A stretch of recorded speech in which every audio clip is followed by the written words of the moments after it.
Hola, avui ens endinsem en una història que barreja música, memòria i les arrels més profundes d'una terra. Parlem de la veu d'un poble. Molt bé. Anem directes al moll de l'os. Què tenen a veure una cançó, un poble cremat i un cantant que es fa dir botifarra? A primera vista, res, oi? Doncs, i si resulta que tots tres junts teixeixen una història fascinant sobre identitat i, sobretot, de supervivència cultural? Aquest és el misteri que desxifrarem. Llavors, per on comencem? Doncs pel principi de tot, la música. Perquè al cor d'aquesta història hi ha una melodia molt especial i, és clar, la persona que la va rescatar de l'oblit. Aquí la tenim, la malaguenya de Barxeta. I no és una canció qualsevol, És una peça de folklore autèntica, cantada en valencià. El més sorprenent, potser, és la seva puresa. Una veu i una guitarra. Bàsicament, no cal res més. Aquesta és la força de la música tradicional. I qui és aquesta veu? Doncs és en Pep Gimeno. Ara bé, el més probable és que se'l conegui pel seu malnom, Botifarra. Sí, Botifarra. Un nom amb caràcter, oi? Un nom que ja et diu que aquesta persona està arrelada a la seva terra. Però, clar, per entendre de veritat l'artista, primer hem d'entendre d'on ve. O sigui que anem a explorar les rels d'en Pep Gimeno. A veure, la clau de tot és aquesta. En Pep Gimeno, Botifarra, és de Barxeta, un poble de la comarca de la Costera. I ull, que quedi ben clar, no és de Madrid. Això és important, perquè tota la seva identitat neix i viu en aquest petit racó del món. I mireu quina xifra, 1.600 habitants. Això ens posa les coses en perspectiva, En un poble així de menut, les tradicions orals, aquelles cançons que passen d'avis a nets, tenen un valor immens. Cada persona pot ser, literalment, un guardià de la memòria col·lectiva. Perquè ens fem una idea del mapa, aquí ho tenim, Barxeta a la Costera i altres pobles com la Vall d'Uixó o Almenara a la Plana Baixa.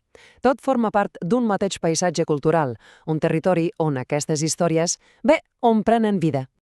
Perfecte. Ja tenim el lloc, tenim el protagonista, però ens falta una peça clau, el context històric, perquè la comarca de la Costera amaga una cicatriu molt profunda, un fet que va marcar la seva gent per sempre. I això ens porta a una pregunta. Potser algú ja s'ho plantejat.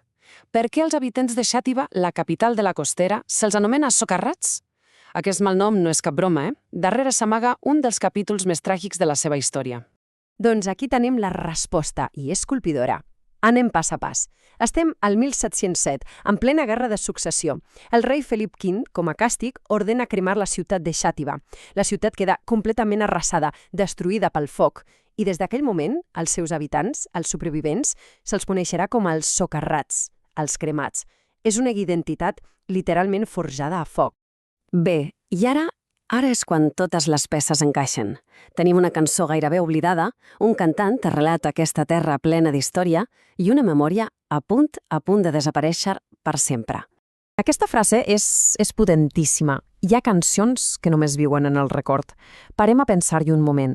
Quantes melodies, quantes històries han viscut només a la memòria de la gent gran, a un sospir de perdre's per sempre? Doncs la malaguenya de Barxeta era precisament una d'aquestes.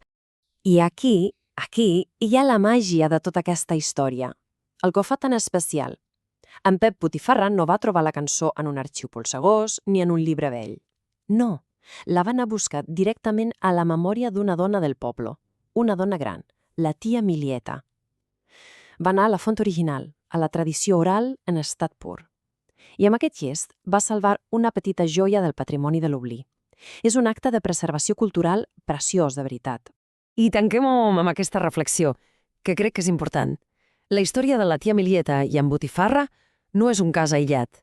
És un recordatori molt potent que el nostre patrimoni cultural, el més valiós, sovint no està tancat en museus, sinó que viu a la memòria dels nostres avis. La pregunta que queda a l'aire és: estem parant l'orella? Estem escoltant amb prou atenció? Fins a la propera!